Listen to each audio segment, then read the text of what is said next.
Hey everyone, it's John Schneider and Eric Faldy from Fargo 3D Printing here for another episode of the Fargo 3D Printing Show.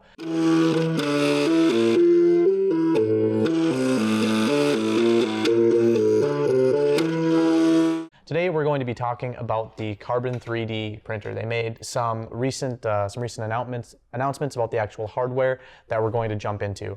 So you might remember the Carbon3D printer from a TED Talk that was given, I think, a little over a year ago now. Yeah, something like that. So the Carbon3D is a very fast resin-based 3D printer. In the TED Talk, it was remarkable because he had the 3D printer running in the background during the talk, and I think that was around 9 minutes long.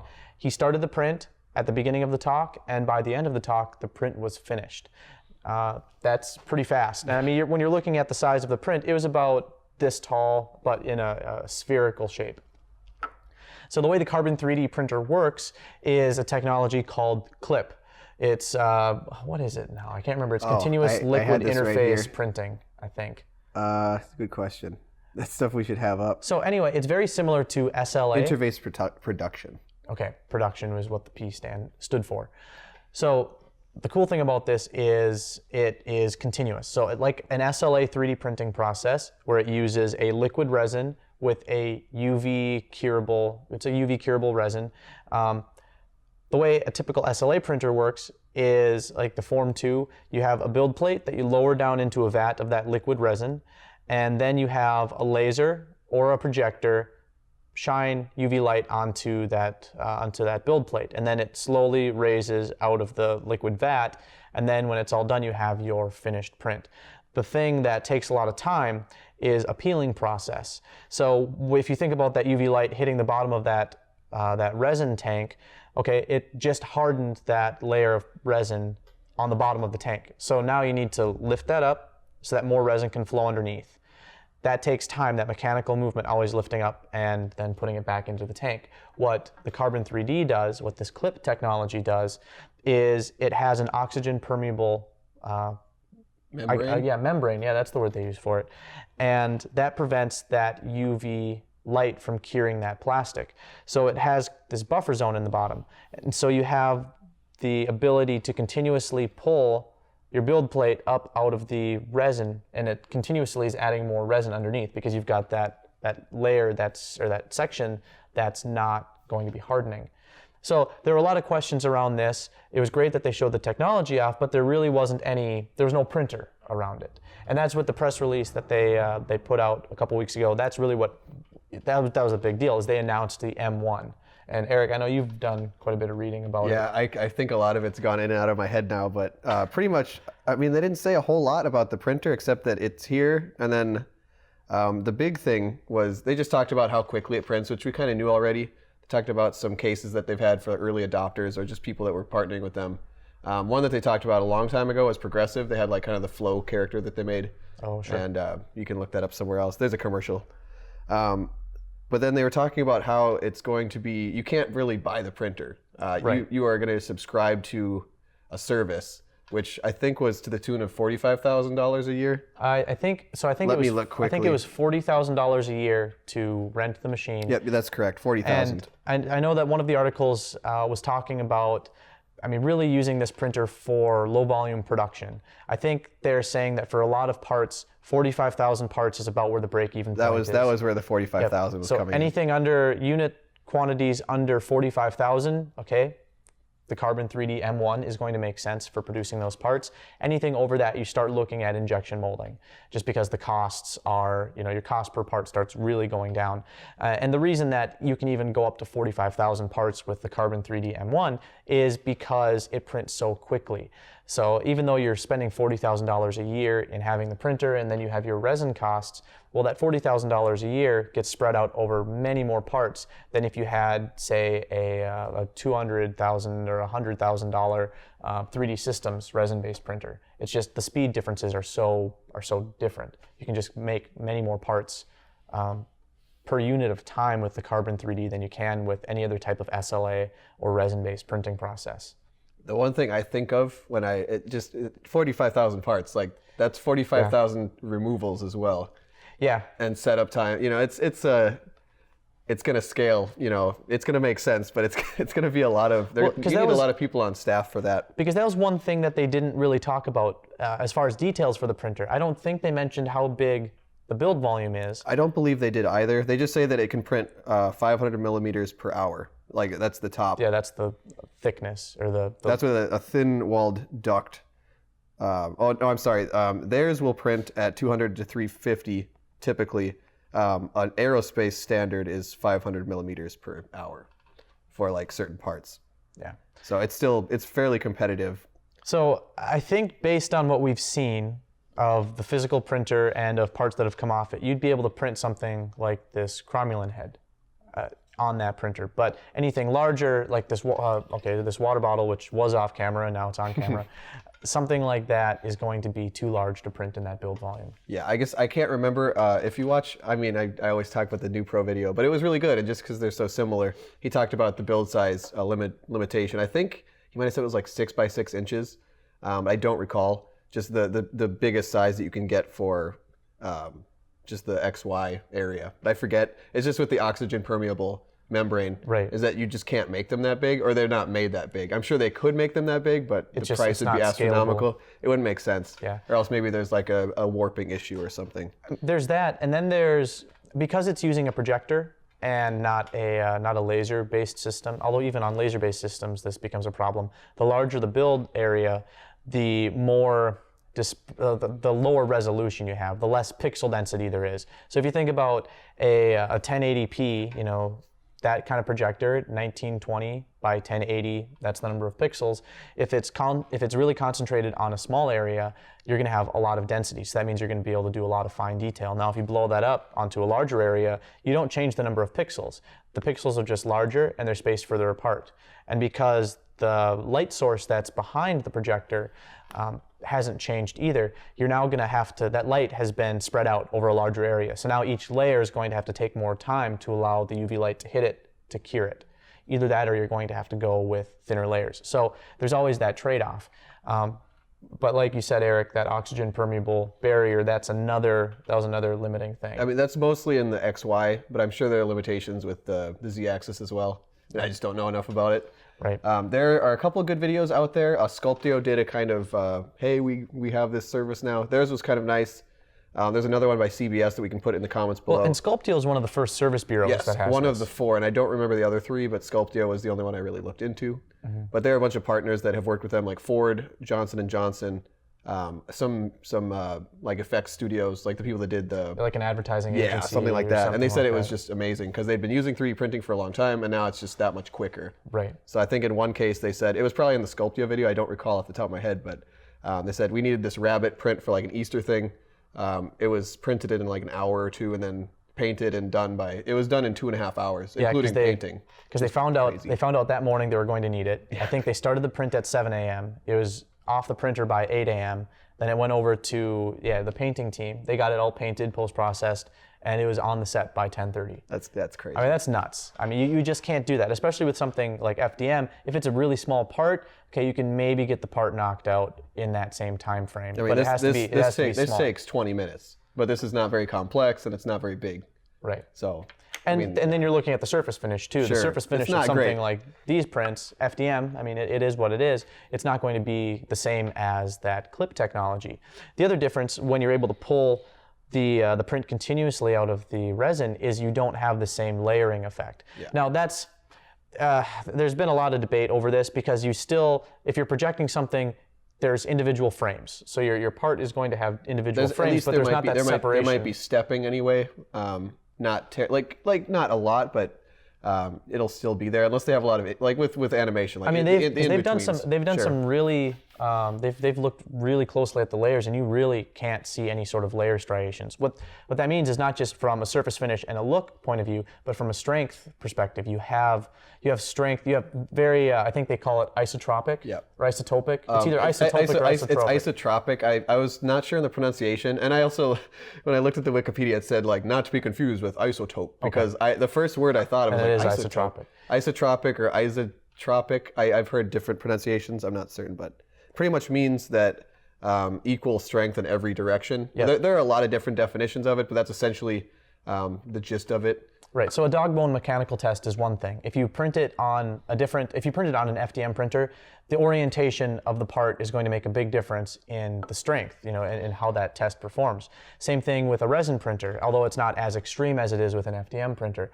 Now, if you look at the clip printer, you're going to have very little difference between part orientation. So now that's not as much of a factor when you're building out your build plate. It can be, you can have the part oriented instead of worrying about strength, maybe worry about surface finish a little bit more if there's going to be any support structures, so you can optimize for the least amount of material used on supports, that type of thing. Yeah, there is, I don't know if it's microscopic, but there's a very close-up photo that they've taken where they show FDM and it just looks like, looks like vertical bars. And then the other one just kind of looks like a white noise, just like it's kind of static looking. Yeah. So it's very uniform.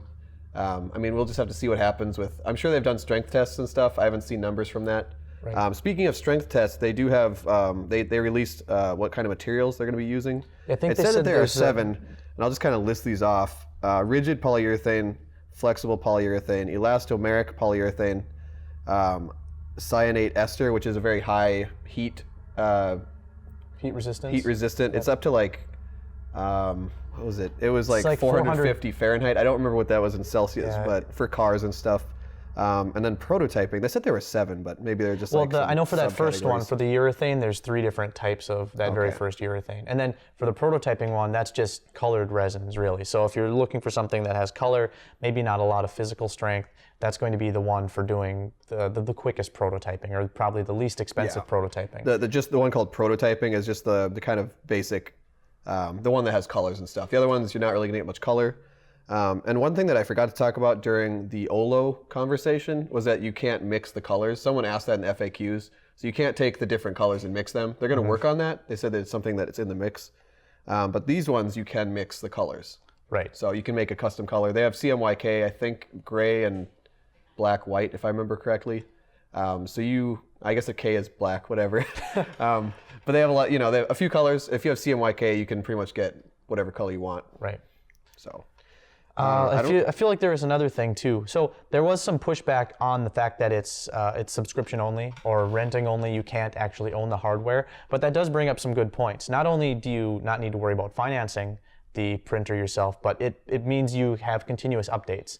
One of the examples that they used was, all right, let's say you have a high-end 3D printer and they come out with a new material. Okay, well, to use this new material, you have to upgrade the print jet on your printer. Well, the manufacturer is not going to cover that. That's an additional upgrade you need to do. With the Carbon3D M1, everything's covered. Except for materials. You have to, they're consumables, you have to pay for those. But if there's a new material that comes out, if there's better software, better versions of the hardware, it's a continuously updated platform. So think of it almost like like hardware as a service.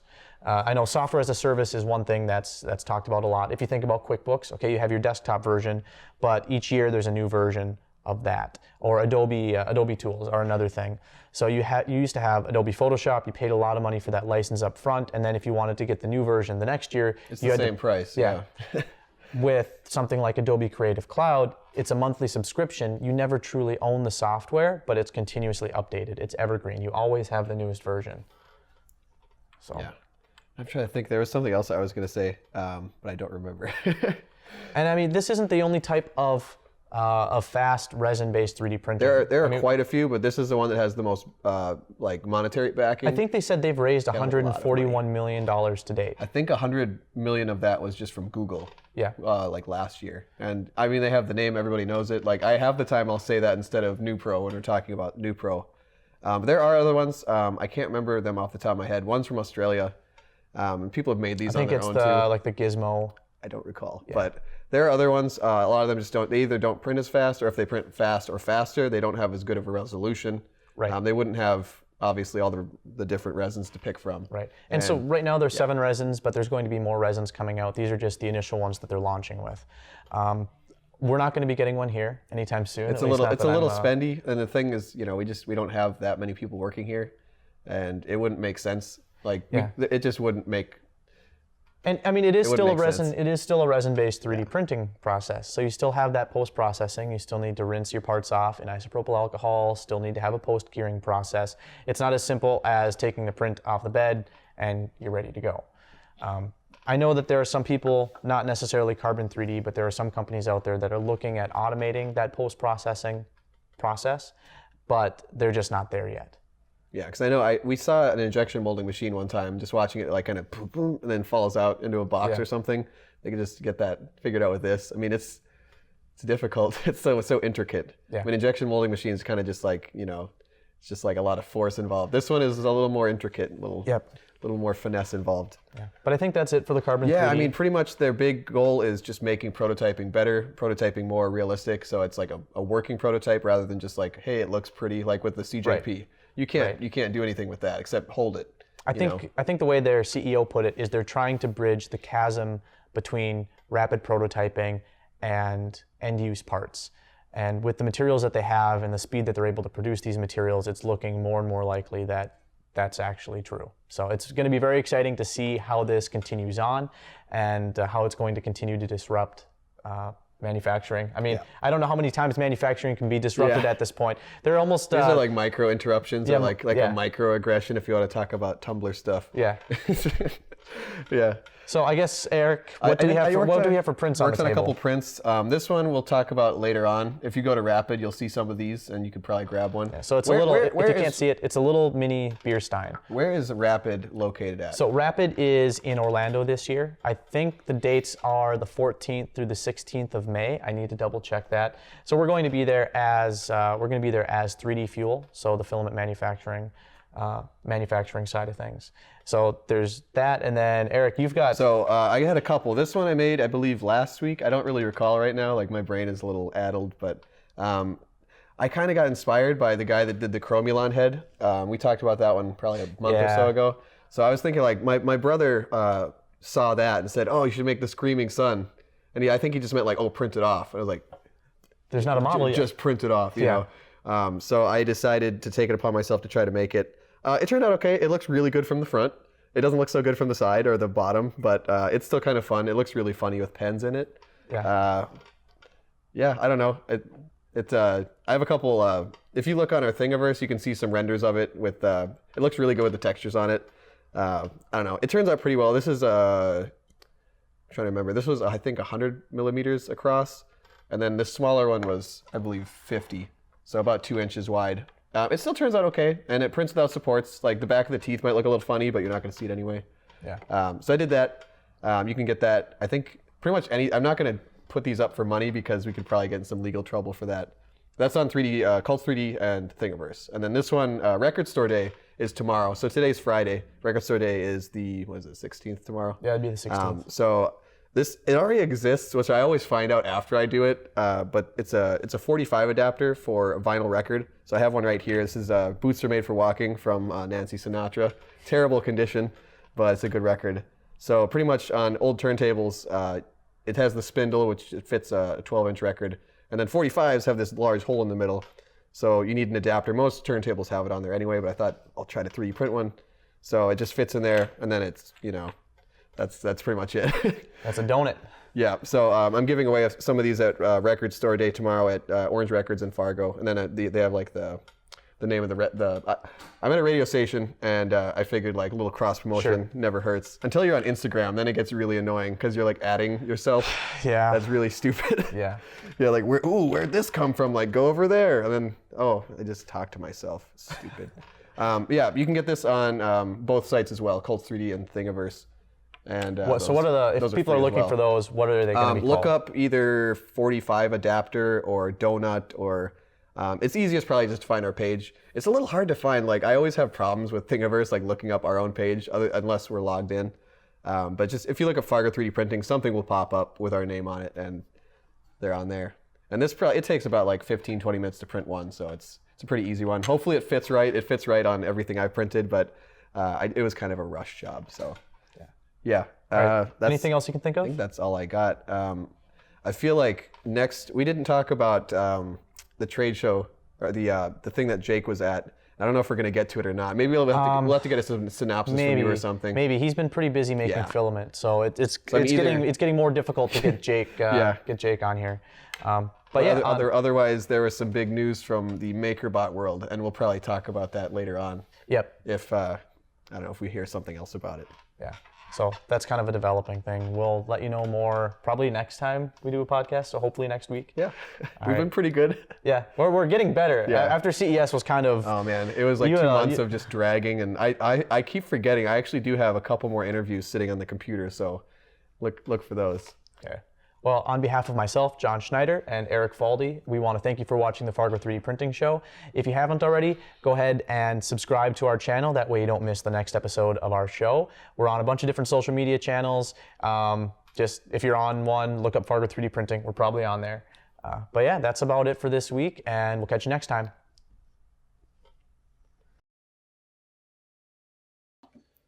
Boom. I guess if Sarah walks in, we just keep going.